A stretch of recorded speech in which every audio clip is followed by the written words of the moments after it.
আওয়ামী লীগ কেন নিষিদ্ধ করা দরকার এটা নিয়ে নালা আর আলাপ আছে। আওয়ামী লীগের ব্যাপারে আমাদের অনেকের নালিশ আপনারা শুনিছেন যে জুলাই বিপ্লবীরা লীগরে ব্যান করতে চায় এবং বিএনপির কারণে করতে পারতেছে না। এই প্রেসিডেন্ট সরকারের পজিশন কি এই ব্যাপারে? তারা কখনো বলটা পলিটিক্যাল পার্টিগুলোর দিকে দেয়, কখনো ইলেকশন কমিশনের দিকে দেয়, ইলেকশন কমিশন আবার সরকারের দিকে দেয়। এই বল চালাচালি চলিচ্ছে আর কি।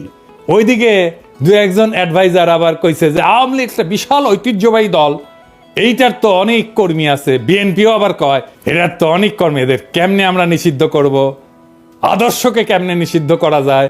আবার কেউ এসে কয় আওয়ামী লীগ এটা গোপন সংগঠন হয়ে যাবে।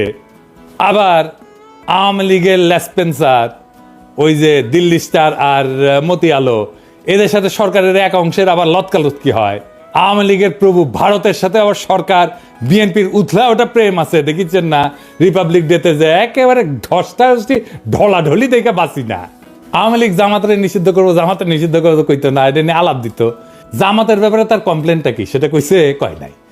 আজকেও এইভাবে হাসিনা যেভাবে জামাত নিয়ে আলাপ করতো সেইভাবে আওয়ামী লীগ নিয়ে আমরা আলাপ করতেছি, কোনো ডকুমেন্টেশন নাই।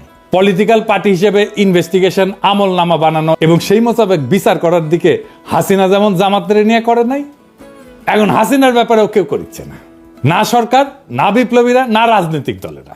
অনেকে কয় হাওয়ার উপরে আওয়ামী লীগকে ব্যান করা হবে। এটা সত্য যে হাওয়ার উপরে একটা দলরে ব্যান করা যায় না।